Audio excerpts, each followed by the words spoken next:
Welcome to the fourth episode of Life After Delft, powered by FooDo. With us, we have here Shriya. Hi, my name is Shriya Balakrishnan. I studied building technology in the Faculty of Architecture. I graduated in 2021. And post that, I've been working as a sustainability advisor in Threat Advisors and Managers. That's an advisory company in Arnhem. Oh, nice. That is so good to hear. So, first of all, thank you so much for joining us. It is lovely pleasure having you here. So, with this, I wanted to start the whole conversation that, okay, you studied in building technology within the field of architecture and a built environment. And from there, it's been almost 3 years for you now. Yeah. And now you're working as a sustainability advisor, which is also amazing. So, how has that journey been for you? And how do you envision yourself growing further? After graduation, I wouldn't say it was a smooth sail. It was, of course, difficult because when you are still a student, you're in the bubble and you really don't know about the industry. And then when you get out there, when it's the need of the hour, that's when you realize it's not going to be easy. But I landed this job. It was a tough search, but one of my seniors recommended me, and through that process, I got the chance to give the opportunity, give the interview, and then once the interview happened, they liked me, and they wanted someone who's a fresher, who's new with good ideas, and that's how I started with this company. And it's a very small company of 30 people, and mainly focused on how to make the buildings in the Netherlands more sustainable, more circular. And my thesis was also more focused on something similar, and it was also something new. So they really liked that. And that's how I started. And now it's been 3 years since I've been working in the company, and it's been going great. Oh, nice. But with this, actually, I have a follow up question. So, would you say that, okay, job hunting is, of course, difficult? Yeah. And especially when you're working in the service industry where you need to interact a lot with the clients, that is a requirement. Mm-hmm. So, for you, if I heard this correctly, making a lot of contacts, like knowing a lot of people, did that help you a lot? And because I also know that you recently, for all your work, you also got even awarded, like nominated Yeah. for the Rising Star. Yeah. Yeah. So, what are the tips in which you feel where people can land into a job within this field? I would say, at least as a student level, of course, it's difficult to make networking. You barely have any networking skills. A, B, it's difficult. Your only point of contact is your professors, right? So when you're already doing your thesis, start looking at job opportunities, or talk to people, talk to your fellow classmates. Maybe they have something. Maybe they have applied for multiple jobs and they got into one. So maybe they can recommend you for the other openings that they have done. That's one thing that you could do. Or ask your professors. I think they help you a lot because they have contact with within the university and also in the actual industry. And of course, then there's LinkedIn, and there's in the campus there are a lot of opportunities, but it's more, I would say, from my experience, it would be more of networking, especially with your seniors. I agree. Yeah. Yeah, because that's also the same way I got a job. Like, I looked at a professor, one person came to give a lunch lecture in my faculty. And then I just LinkedIn, I just connected with him at that moment itself because that really helped. Yeah. And then I dropped him a message like, hey, I do this and I would like to work as an intern or something like that. And of course, he didn't respond.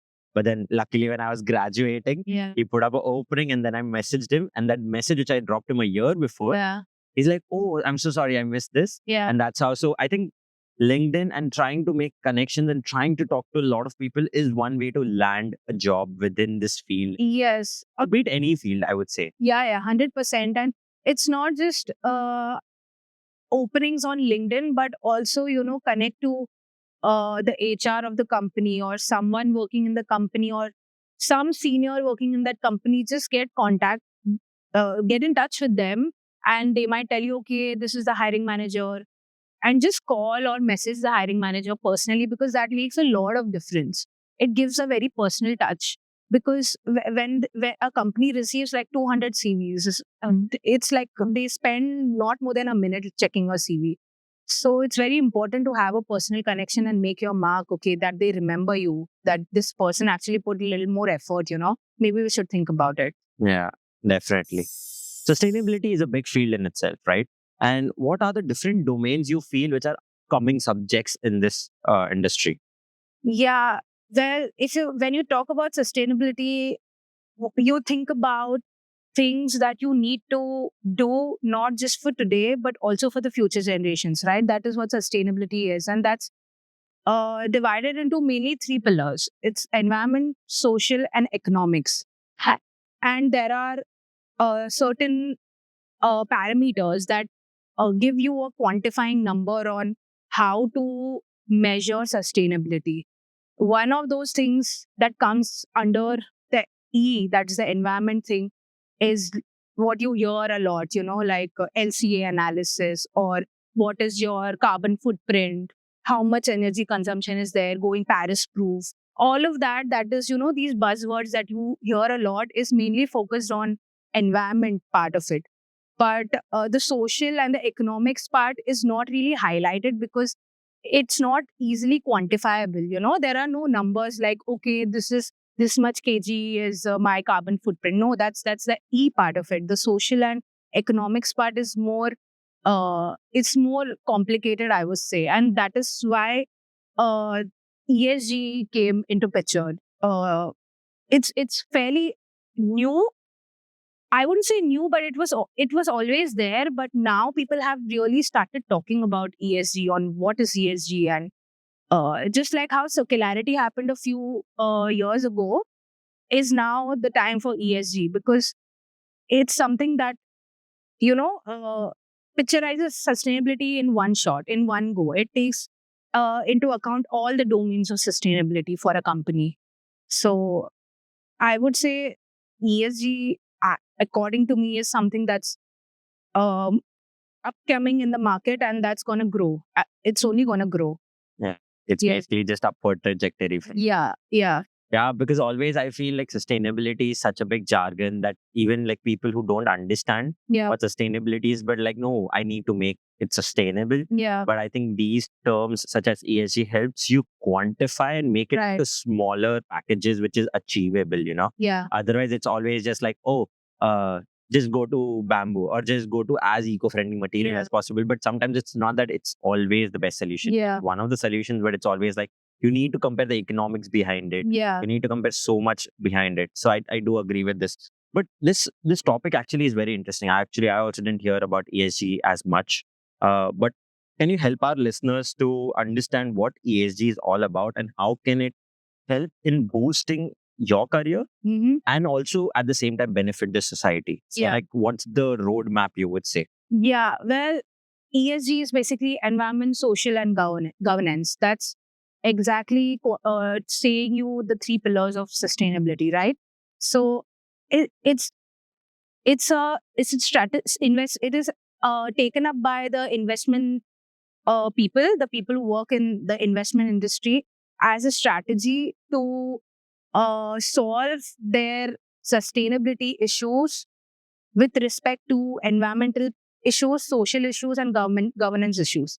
Environmental issues are direct issues like, fossil fuel emissions and greenhouse gases, carbon emissions, what are the materials that you use, stuff like that. That that's easily quantifiable. Social issues are stuff like equity, social equity and diversity and inclusion, and more the things that you do that benefits the society. How are you benefiting the society, and how are you benefiting the communities around you? And governance is more internal, as in you are a company, what type of policies do you have towards sustainability that's uh, putting a better footprint in the society, as in, is your company responsible enough, or does your company have responsible enough policies towards sustainability? Is one of the examples of governance. It's more regarding policy and internal hierarchy between your CEOs or employees and stuff like that. It's more regarding that. But is this like a field which is very specific to architecture, or can someone from other backgrounds also jump into this? It's not feel specific at all, according to me, because um, I am from a design background, and then I did more technical engineering kind of thing. But ESG, yes, it does have things to do with my background, but it's also very finance and economics based, which I don't have experience with. But I think it's more common sense, I would say, because you can always take up courses in ESG and try to understand what it is. And I don't think it's, according to me, field specific. If you have the knowledge, if you want to learn about it, you can do it, is my opinion.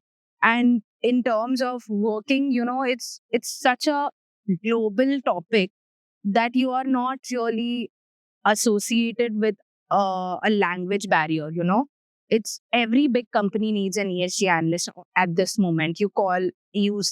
Talk about any big banks or investment companies, or any big company at the moment is looking for ESG and analysts, because nobody knows really, so they are really looking for, okay, if you have knowledge, please join us. Since moving to Netherlands, I've really missed Khana Khana. But thanks to our friends Akshay and Yash for bringing authentic, homemade Indian meals right here in Netherlands at affordable prices. Big thanks to FooDo for sponsoring this entire series. Do check their video out. Hello there. I'm your meal from FooDo. A little piece of homemade goodness just for you. I wasn't just thrown together, I was crafted with care, using the freshest ingredients and authentic recipes passed down through generations. Picture this, tender chicken simmering in a rich masala sauce, fragrant basmati rice steaming beside it, and a side of fresh roti being toasted on the pan. I'm not just a meal, I'm a taste of home. And when you taste me, you're tasting the love and tradition that goes into every bite. Then there's the journey to your doorstep. Packed up fresh and delivered right when you need me, so you can enjoy a delicious homemade meal without the hassle. So, order FooDo, and let me bring the flavors of India into your home.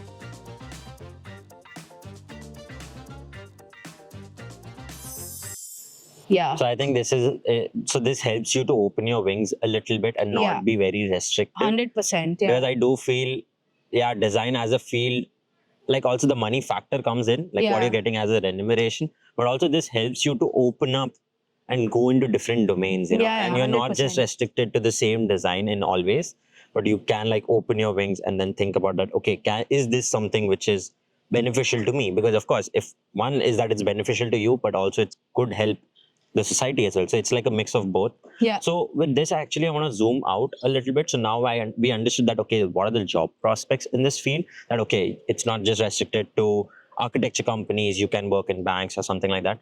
But if suppose, for example, I am a person, I don't know anything about ESG. I heard this podcast.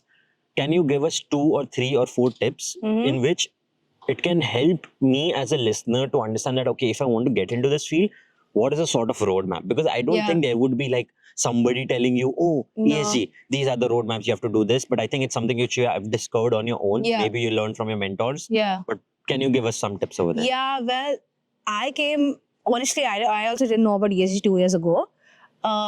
But for me, we got it through a client. So a client came and asked us, because we are sustainability advisors, can you also help us with, can you also be our ESG analysts? We were, one of my seniors, he knew about ESG, but he didn't really know in depth. Like if if a company is coming to you, you need to make an ESG report for them. We didn't really know how to quantify it or how to write it down in a piece of paper. We could just talk about it, but you can't really put it down. So for me, that's when I heard about ESG. And then the next step was, of course, I Googled what is ESG and if there are any courses available. And if you go on any educational website, Such as edX or something like that. edX, or I use corporate finance. I don't remember the name of that. It's something. It's an educational website related to finance. That's what I remember. So in that there were many courses about ESG, from starting from scratch, introduction to ESG. What is ESG for layman terms, and then you can go one step at a time and become more I wouldn't say expert, but you would get to know more about, okay, what ESG is. And that course really helped me to understand and break down what it is. And I got more knowledge. And of course, apart from knowledge, you also have to implement it. And when you start implementing is when you actually understand what it is. When you are working for a company, ESG is more creating transparency between within the company and to their stakeholders. So it's not easy at all. It's very complicated because there are a lot of political angles coming to it. So you will learn through the process. And that's for every subject, right? When you start doing it is when you face challenges and then you find solutions. And I would say first thing, if you don't know about it, do a course. That you will know about it eventually, because at this moment nobody is an expert. Everyone is sailing on the same boat of, okay, let's know more about this. So in general, if your client knows, okay, you know a little bit about it, then they are basically you know more than them, so they will obviously want you. Yeah. But okay, with this also one more question.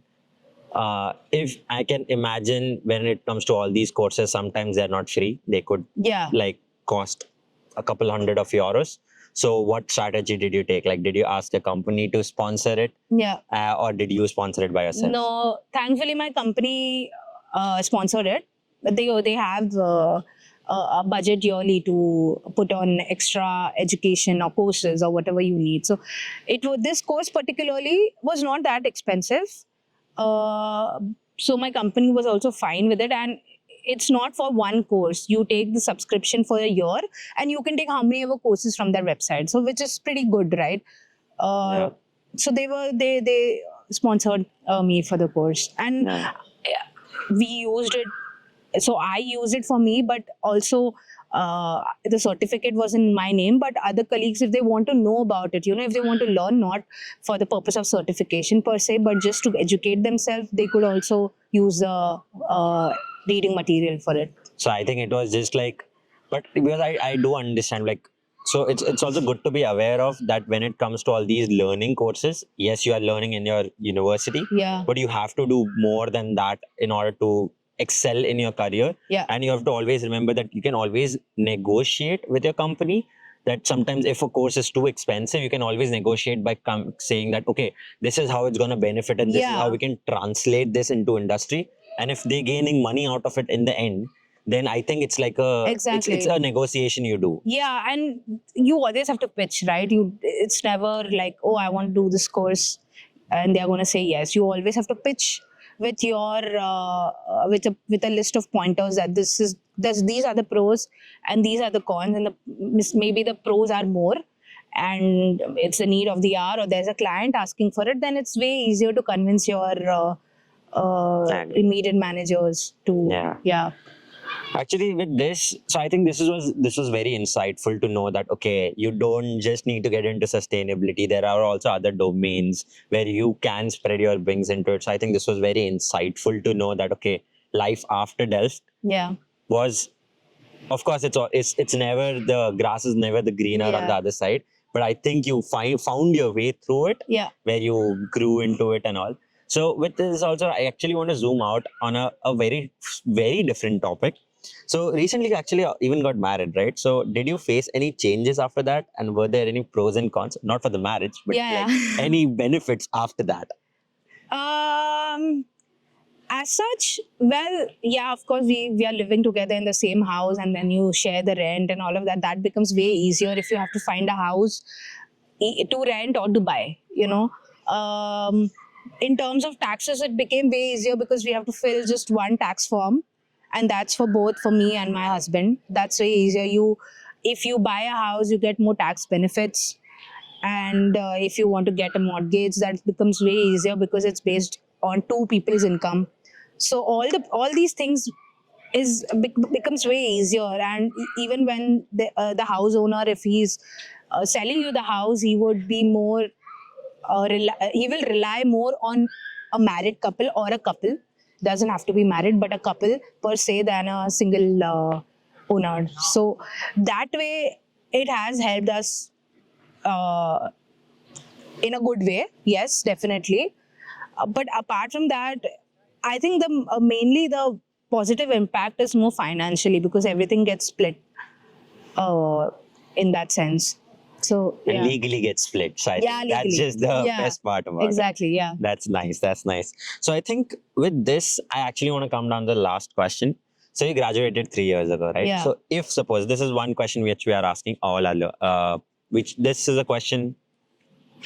This is a question which we are asking actually all our listeners. Sorry, this is the question which we are asking all our. अरे इसको बोलते क्या है podcaster नहीं guest so so with this actually I want to come down to the Yeah. so with this I want to come down to the last question. This is what we are asking actually all our guests. So if you suppose you're zooming out, right, and like if you are able to time travel 3 years back when you graduated, what would be that one tip you would do that which would help you, or one thing which would you do differently which would help you in boosting your career? So what's that one tip which you can give? I think I would be more open to stepping out of my comfort zone, because you when you are a student, you tend to stay in your comfort zone of your own people. You have your own gang, and then eventually everyone starts thinking about the same things, stressing about the same things, and then after a point you're just stuck, you don't know where to go. And that's exactly what happened with me as well, that once I graduated, things were over, I was just put into the ocean. It's either you swim or you drown. So, and that's when I understood, okay, it's the industry is so much more different than what it is here. So I would, if I had to time travel back, I would really open up my eyes and explore more, and probably network more with whatever opportunities there are in the university. Like there are lunch lectures, I would probably personally go and talk to those people who are coming from the companies, just to interact, just to get to know each other and their path, how it was, and not eventually just directly go and ask, oh, is there any job opportunities? No, it's more networking, and that is something I didn't do. And I would start there. Yeah.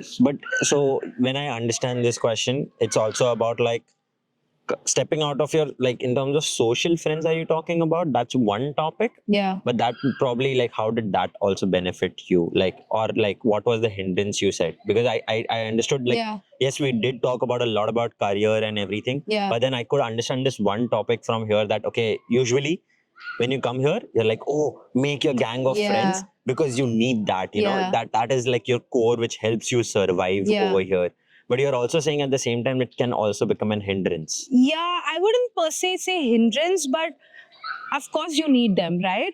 Without them, it's very difficult. It's like family. They are like your family. But what happens is all of them start thinking in the same way, Some person says, okay, this company is there. Then everyone starts talking about, oh, this company is there, this company is there. And then you're just limited in those few companies or those few thoughts. And then that's the same topic that's been going on and on and on, as compared to maybe if you're connected more with the locals, like people who have studied here in bachelors and who've done masters and who have families living here. They have a different perspective in life. They might know way more than what you know. You are only limited to what your university provides or what your study association provides. You're limited to that, but they might know more. And at least for me, my interaction with with locals was only when there were courses where we had to do group courses. That's the interaction with them. Of course, they were more or less hi, byes, and how are you doing and stuff, but there were no deeper talks. I couldn't connect to anyone at a deeper level, or maybe I also didn't make that effort to do that. So it's just to understand different perspectives, which will probably help you give direction and your own thought. Okay, what should I do as my career? I was not sure what I wanted to do until my thesis, but maybe talking to a lot more people or networking would help you set your path at an earlier stage in your life. Yeah. So I think, like, if I understand the crux out of it, it's also about like try to talk with a lot of people. Yes, core group is always important, but try to also have some here and there, like talk with a lot of people, because the more circle of influence you Exactly. make it big. So the more circle of influence you make it bigger, Yeah. the more opportunities and the more new knowledge also you Exactly. understand, right? It's not always talking about the same topics Yeah. or just talking about one series, but Yeah. like for like in social manner as well. Exactly. But it helps you like grow you Yeah. bigger and bigger. Yeah. So I think this was actually very fruitful. I think we understood a lot in this. So thank you so much for being a part of this. So this series was made possible and it was powered by FooDo. So I hope you guys enjoyed this video. I'll see you guys in the next video. As I say it in always Dutch. Doei doei. So in this episode, we looked into Shriya's life after Delft. We also took a deeper dive into the field of sustainability and also understood a new topic and the new domain of ESG. So with this, I hope you guys learned something new in this video. And this series was powered by FooDo. So I hope you enjoyed this. Until that time, I'll see you guys in the next video. And as I say it in Dutch, doei doei.